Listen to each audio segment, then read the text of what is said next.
On a clear day, we journey to one of Alaska's most breathtaking destinations, surrounded by majestic snow-capped mountains, serene waters, and awe-inspiring tidewater glaciers. We sail through the pristine wilderness of Glacier Bay National Park.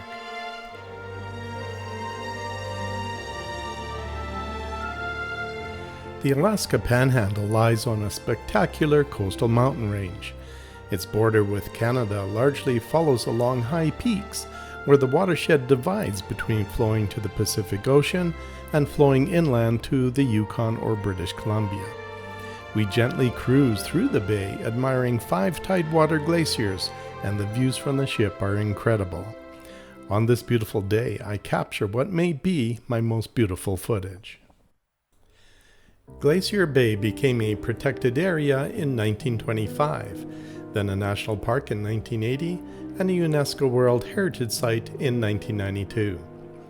Near the bay's entrance, a park ranger boards our ship and provides commentary along the way. Tribes of the indigenous Tlingit people have lived in the Alaska region for over 10,000 years.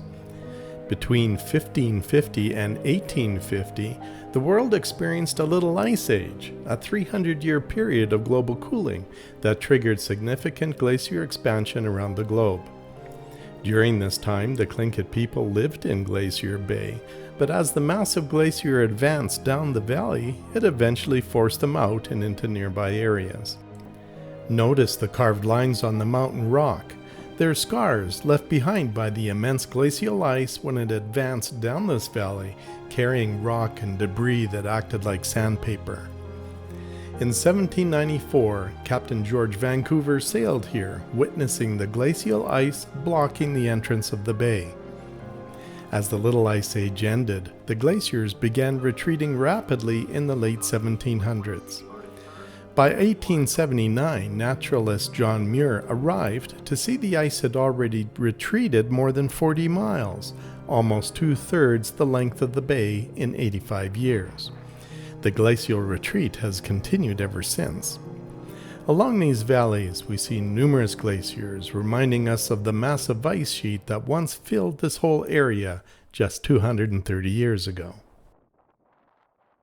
Reed Glacier is about 3/4 of a mile wide at the waterline and 150 feet high. It is over 10 miles long, originating in the Bradley Icefield. We'll get a better look at the other glaciers. As we sail, everyone is on the lookout for whales, otters, seals, bald eagles, and even bears roaming the shorelines.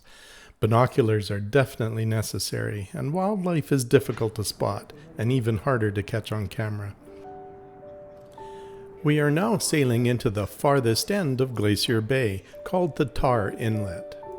Tidewater glaciers flow right down to the water. They originate on higher slopes or ice fields where the snow accumulates and compresses over time. Sometimes there are multiple source glaciers converging into one large glacier flowing into the ocean. The Grand Pacific Glacier is 1.3 miles wide at the waterline and up to 160 feet high. Its brown appearance is ground-up rock and dirt blown down from nearby mountains. It's over 20 miles long and flows at a slow speed of only 1 foot per day. This is the main glacier which carved out Glacier Bay, and over the last 230 years has receded to this point. Marjorie Glacier is beautiful and one of Alaska's most photographed sites, and one of the most active. It is about 21 miles long, originating in the snowfields of the Fairweather Mountain Range at elevations exceeding 9,000 feet. Its icy face is about 0.85 miles wide and 200 feet high. It flows at a quicker 6 feet per day, with chunks of ice falling into the water called calving. As the glacier moves down the valley under its own weight, it fractures under immense stress, creating beautiful jagged formations.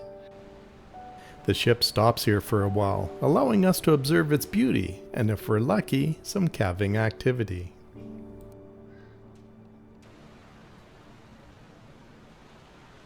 Oh my. Oh yeah!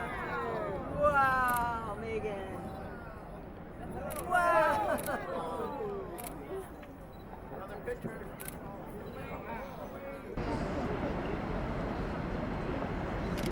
lot of power.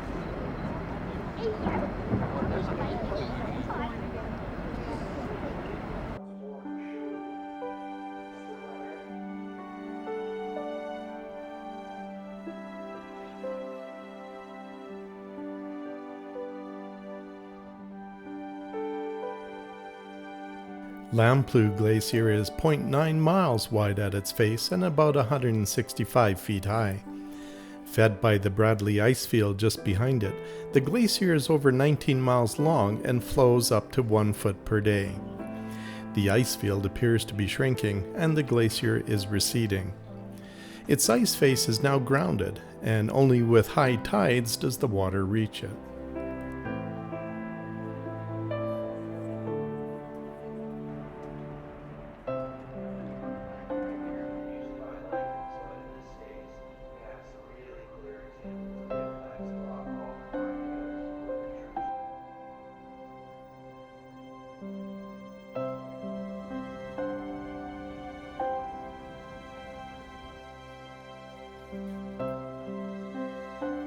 John Hopkins Glacier is about 1 mile wide and up to 300 feet high at its face, with a quick flow rate between 5 to 12 feet per day. Most glaciers are retreating, but this one is one of the few that is advancing. Ships are not allowed to get any closer to protect harbor seals in the area. We now begin our leisurely journey out of Glacier Bay National Park, taking in a fresh perspective and savoring the stunning views along the way.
If you enjoy my videos, I encourage you to subscribe to my YouTube channel and click the bell to be notified of new releases.